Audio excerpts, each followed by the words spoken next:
Assalamualaikum warahmatullahi wabarakatuh. Waalaikumsalam warahmatullahi wabarakatuh. Alhamdulillahi ala tamami fadlihi wa ihsanihi. Wa syukru lahu ala ma manna alaina min bahri judihi wa karamihi. Asyhadu an la ilaha illallah wahdahu la syarika lah. Wa asyhadu anna sayyidana wa nabiyyana Muhammadan abduhu wa rasuluh. Allahumma salli ala nuril anwar wa sirril asrar wa tiryakil aghyar wa biftahi babil yasar Sayyidina Muhammadin al-Mukhtar wa alihi al-athhar wa ashabihi al-akhyar adadin amilahi wa ifdalih. Subhanaka la ilma lana illa ma'alamtana innaka antal alimul hakim. Subhanaka la fahma lana illa ma fahamtana innaka antal jawadul karim. Rabbana ftah bainana wa baina qaumina bil haqqi wa anta khairul fatihina. Thumma amma ba'du. Kita lanjutkan pembahasan kitab Al-Hikamul Athaiyah di Sidnal Imam Ahmad Ibnu Athaillah As-Sakandari radhiyallahu anhu, yang mana pada pertemuan sebelumnya kita telah membahas hikam yang ke-111, yaitu dawuh beliau, laisa kullu man sabata takhsisuhu kamula takhlisuhu.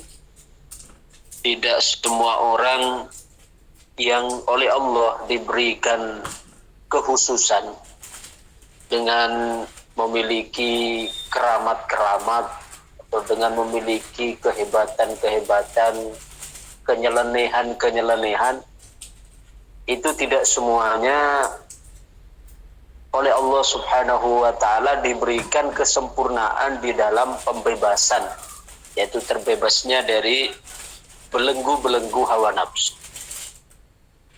Artinya dari hikam ini kita diberikan satu pemahaman oleh beliau bahwa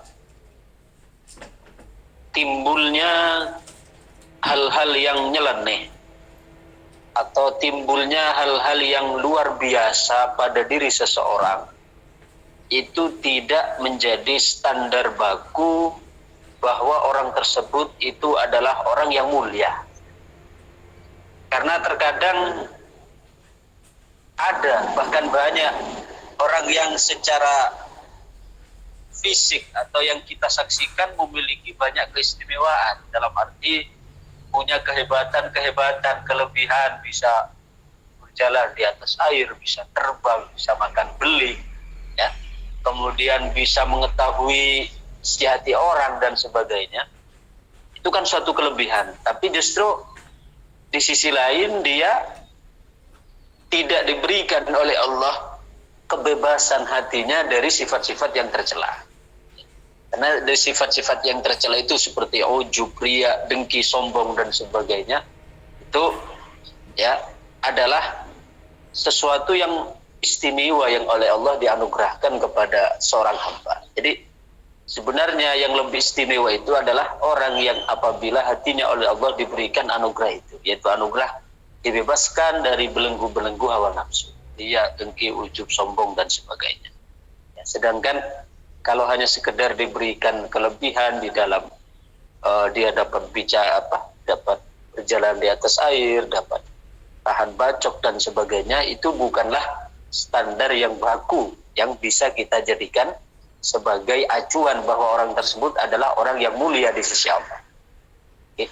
Para dukun cabul sekalipun bisa melakukan hal itu, tahan bacok dan sebagainya. Atau bahkan terkadang ada seorang dukun yang jahat, dia punya kelebihan itu, yang seorang wali dia tidak memiliki kenyelenehan-kenyelenehan. Tapi bukan berarti dukun itu lebih mulia dari wali, karena si wali tidak Allah berikan keistimewaan-keistimewaan yang berupa hal-hal nyeleneh. Yang wali misalnya, ya, ada seorang wali dibacok ya luka, sedangkan yang dukun dibacok tidak luka. Apakah kita tertipu pada yang dukun ini lebih mulia daripada yang wali? Tidak.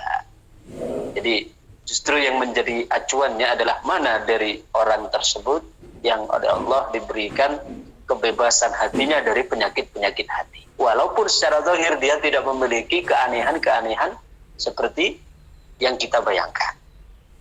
Itu adalah sekedar penegasan dari hikam yang ke-111. Kita lanjutkan kepada hikam yang ke-112. Bismillahirrahmanirrahim.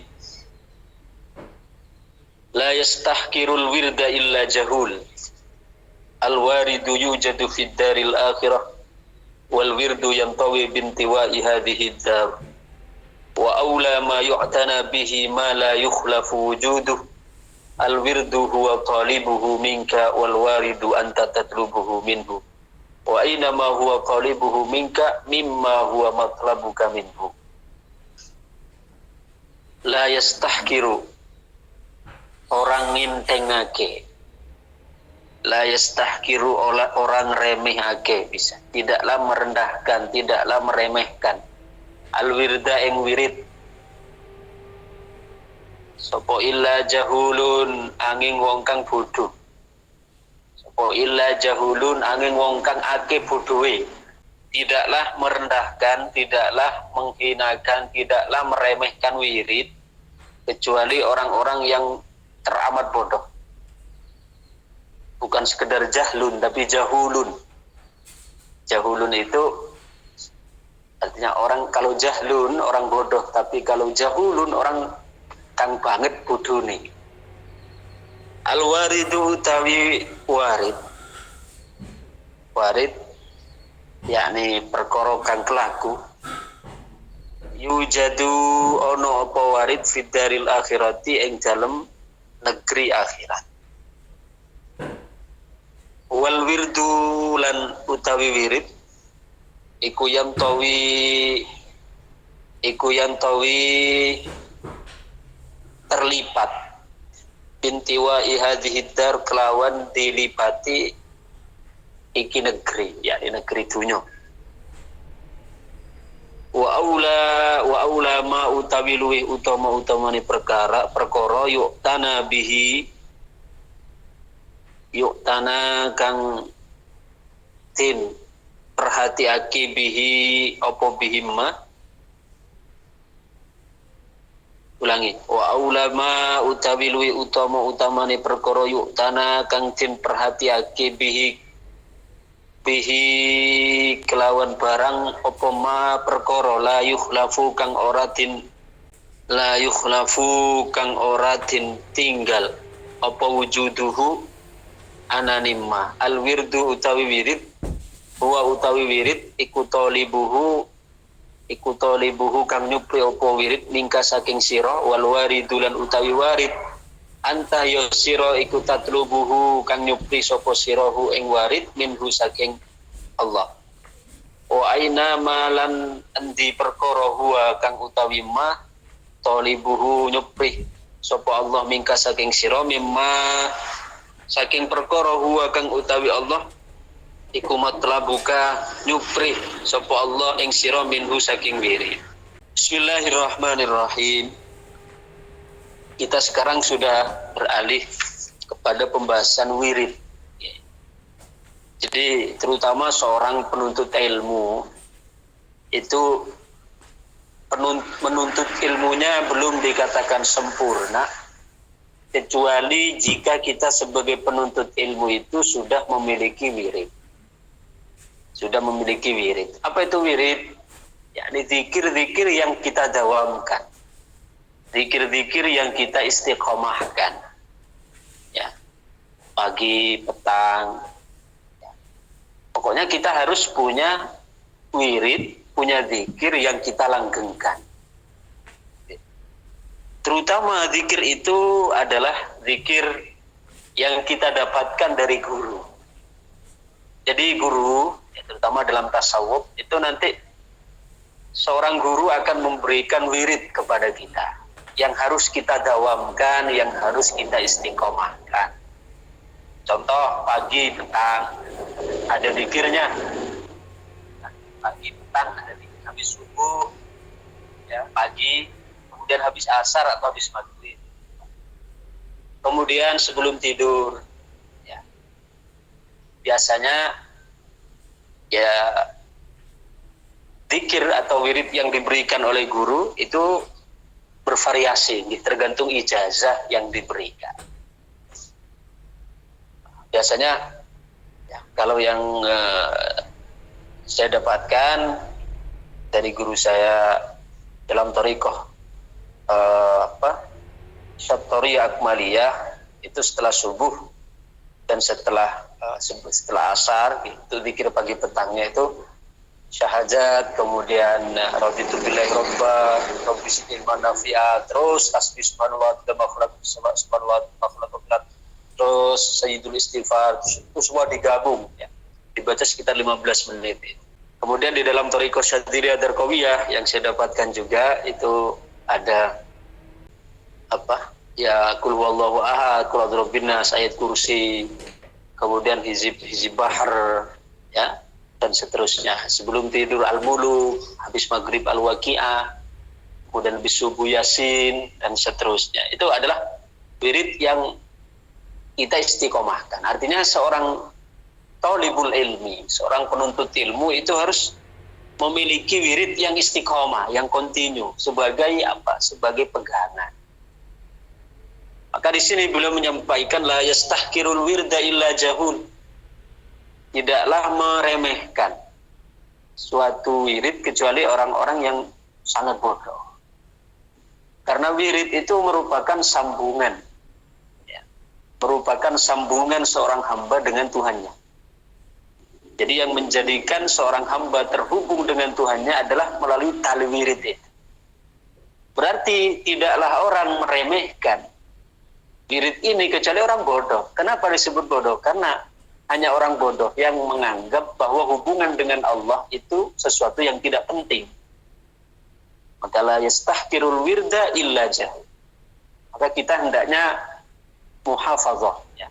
Hendaknya menjaga terhadap wirid-wirid itu. Tapi dulu saya kira pernah di Iwamid itu minta ijazah wirdul latif gitu. Nah, itu termasuk wirid pagi petang.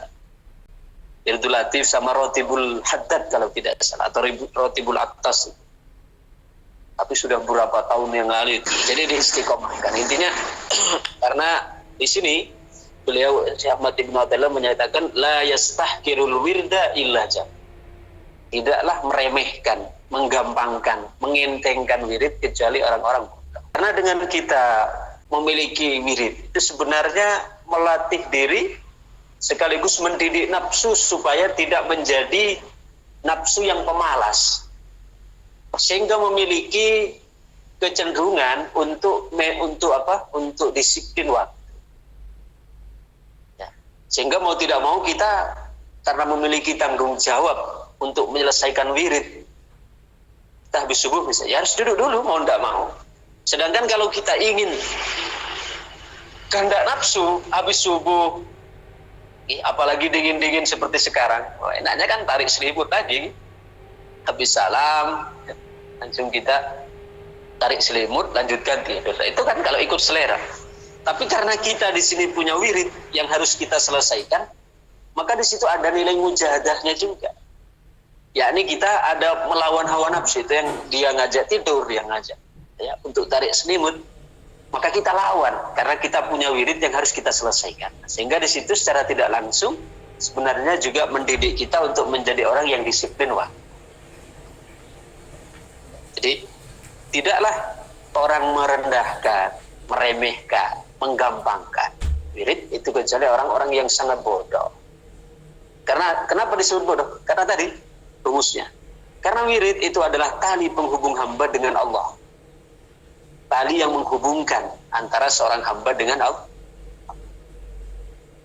Dan tidaklah merendahkan atau meremehkan itu ya, kecuali orang-orang yang bodoh. Maksudnya karena siapa orang yang tidak terhubung dengan Allah? Maka tentu orang yang tidak ingin terhubung dengan Allah dengan meninggalkan wirid itu berarti orang bodoh. Kita maunya coba kita kalau bertemu dengan orang besar, bupati, gubernur, presiden, kalau bisa kita ingin berlama-lama dengan kekasih lah. Kalau kita menggunakan pendekatan kekasih ya, ingin berlama-lama dengan kekasih.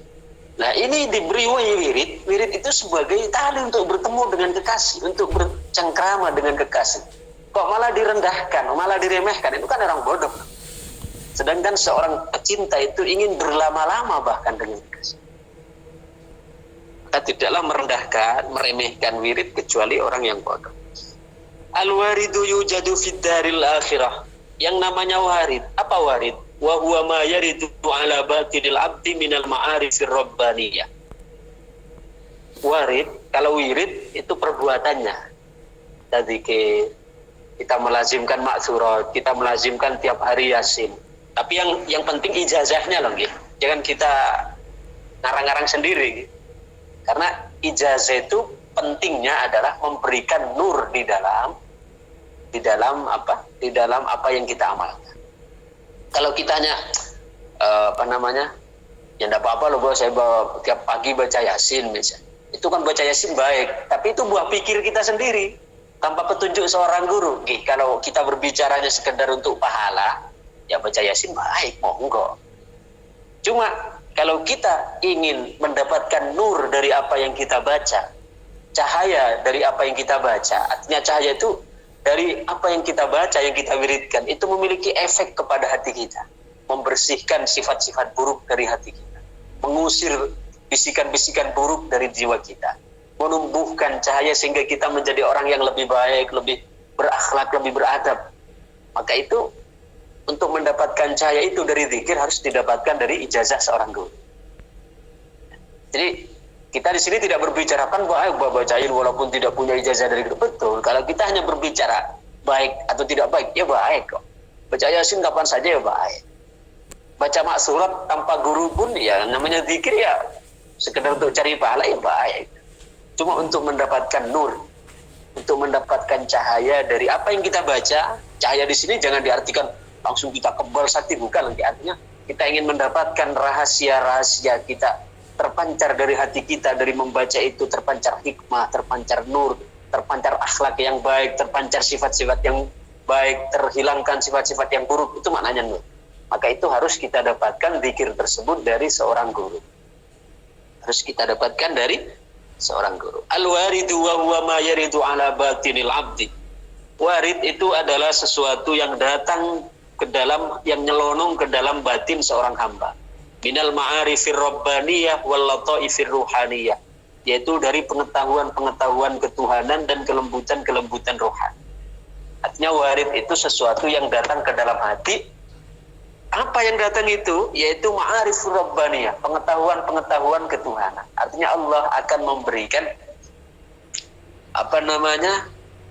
pemahaman-pemahaman baru yang mungkin pemahaman tersebut belum pernah tereksplor, ya. Belum pernah tertulis, tertuang bahkan di dalam buku. Maka ketika kita mengaji dengan orang-orang yang ahli dzikir seperti ini, yang dekat dengan Allah, para aulia, kita akan mendapati ilmu-ilmu ataukah keterangan-keterangan yang disampaikan oleh mereka.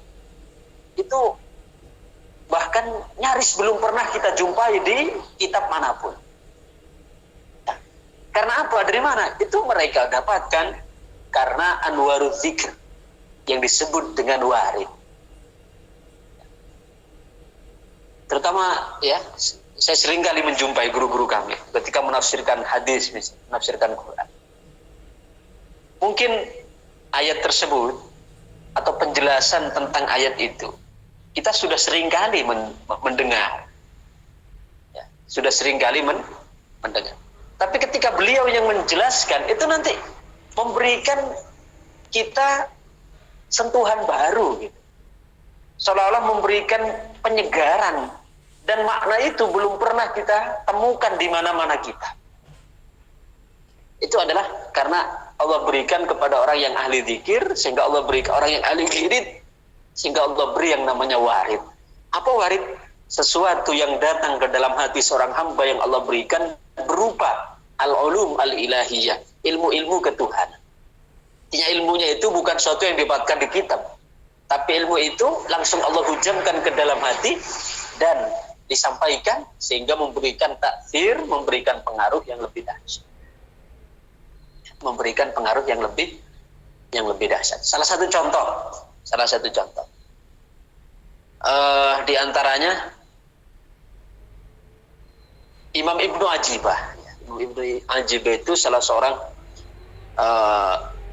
yang masyhur kewaliannya mengarang kitab namanya Iqadul Himam fi Syarhil Hikam. Jadi Imam Ibnu Ajibah juga punya syarahnya Hikam ini. Kalau yang saya baca ini kan Al-Hikam Al-Athaiyah, syarahnya Imam Abdullah Syarqawi. Imam Ibnu Ajibah itu beliau dari Maroko. Itu beliau menulis syarah Hikam namanya Iqadul Himam fi Syarhil Hikam. Iqadul Himam, membangkitkan semangat fi Syarhil Hikam, dalam penjelasan kitab Hikam. Itu beliau diantaranya menjelaskan tentang tafsiran ayat, yaitu wa matil kabiyaminika ya Musa. Ketika Nabi Musa datang ke Bukit Tursina, ke Gunung Tursina, itu kan beliau memegang tongkat. Itu ditanya oleh Allah. Allah sebenarnya lebih tahu, cuma ini di setting dalam bentuk conversation, dalam bentuk dialog. Wa matil kabiyaminika ya Musa. Apa yang ada di tangan kanan wahai Musa? Allah bertanya ini bukan berarti Allah tidak tahu. Cuma untuk menciptakan suasana lebih dekat, lebih mesra, lebih komunikatif. Allah bertanya, wa matil kabiyaminika ya Musa.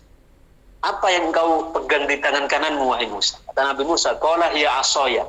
Ini adalah tongkatku. Atawakka'u alayya ghanami wa ahussu biha wa hiya fiha ma'aribun ukhra. Yang dengan tongkat itu aku gunakan untuk menggiring domba-dombaku.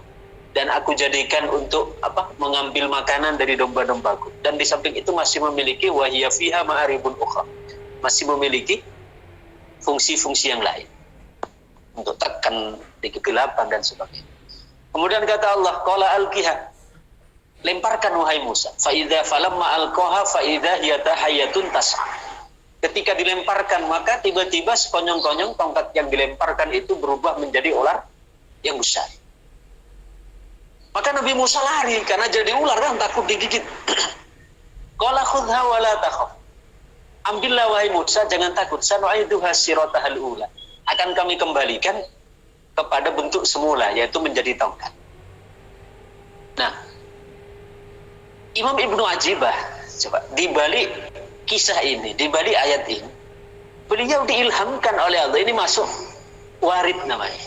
Makna-makna ilmu-ilmu ketuhanan yang Allah berikan langsung ke dalam hati para kekasihnya, yang ahli wirid, yang ahli dzikir, yang disebut sebagai warid. Imam Ibnu Ajibah menafsirkan ini. Kata beliau, dunia ini, wa kadzalika dunya ka'asa Musa. Kata beliau. Demikian juga dunia ini seperti tongkat Musa. Bagaimana tongkat Musa? Coba, tongkat Nabi Musa itu bisa menjadi ular yang mematikan, yang membunuh, ya, ular-ular tukang sihir Fir'aun. Tapi juga di sisi lain dia juga bisa menjadi jembatan yang menyelamatkan, yaitu sebagai ketika beliau dikejar oleh Fir'aun, ya kan, Laut Merah itu, kemudian beliau diperintahkan oleh Allah untuk untuk menghentakkan, untuk memukulkan tongkat beliau ke laut, lalu kemudian laut itu terbelah menjadi jembatan kan.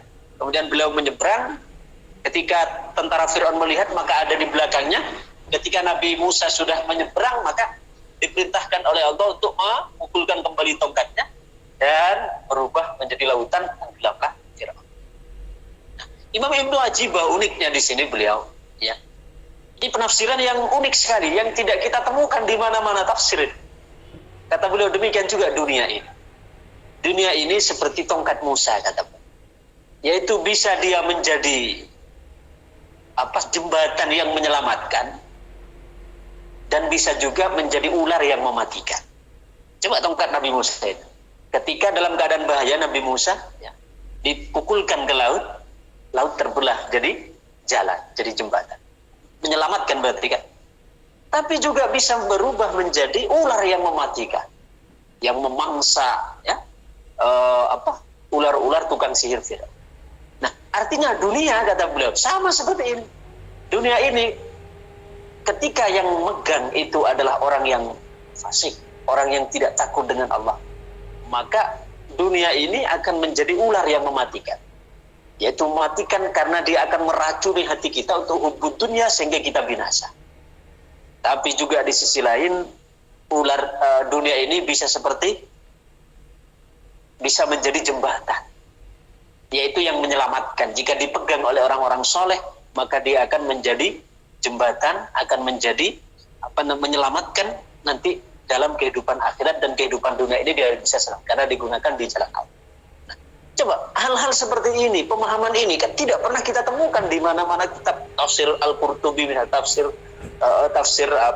At-Tabari, tafsir Al-Kasyaf, tidak ditemukan. Tapi itu Allah berikan pemahaman ini, langsung Allah hujamkan kepada hati para hambanya yang ahli zikir, yang ahli wirid. Ini yang disebut dengan warid. Kata tadi, warid itu definisinya adalah wa huwal a'mal as-shalihah al-warid wa huwa ma yaridu ala batinil abdi minal ma'arifir rabbaniyah. Warid itu adalah sesuatu yang datang ke dalam hati seorang hamba dari ilmu-ilmu ketuhanan.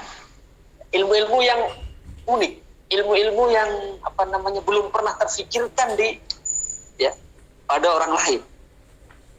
Wallata'ifir ruhaniyah wa hiyal anwar allati yansharihu biha sudurahu wa yastaniru biha qalbuhu wa sirruhu.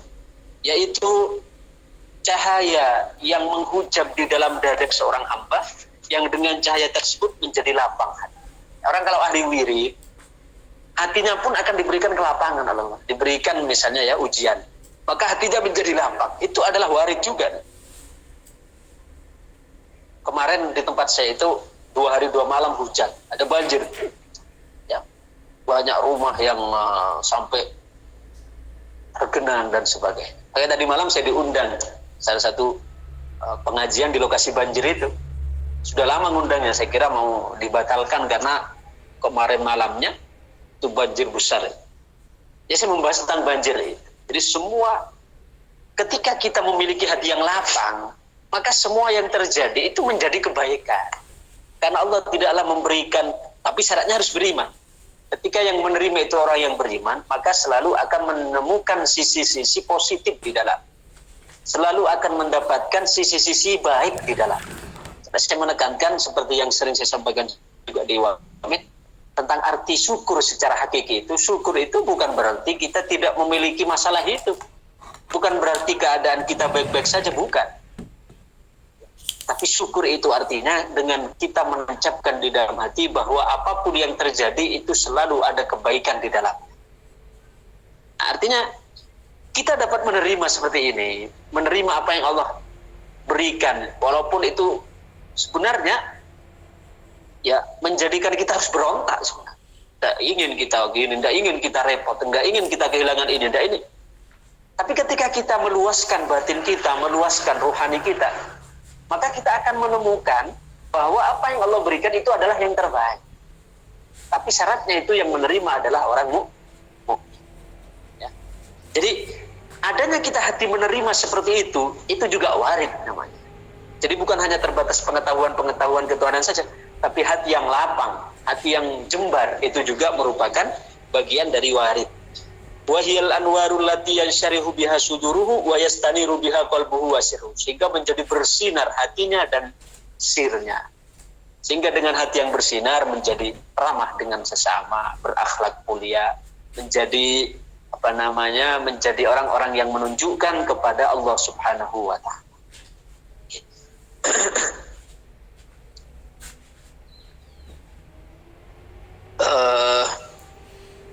Wa yastaniru biha qalbuhu wa sirruhu yujadu fid daril akhirah wal wirdu yantawi bintiwa'i hadhihi ta. Kita sampai sini dulu. Jadi satu hikam ini belum selesai nggih, karena hikamnya ini agak mudah-mudahan jadi tambahan ilmu yang manfaat, barokah maslahat fid dini wad dunya wal akhirah. Amin ya rabbal alamin. Mohon maaf tadi saya telat ini karena di rumah itu masih efek banjir kemarin. Jadi jaringan itu masih gangguan, ini saya masih ngungsi ini. Jadi mohon maaf yang sebesar-besarnya. Kita akhiri dengan doa, Allahumma sholli wa sallim wa barik ala sayyidina Muhammad wa ala alihi wasallam. Ya fina ma wa yakfi wa sida ya rabbana lakal hamdu kama yanbaghi li tani. Ma inni lam alaikum. Benar. Wassallallahu alaihi wasallam. Amin ya Allah. Alhamdulillahirabbil alamin. Al-Fatihah.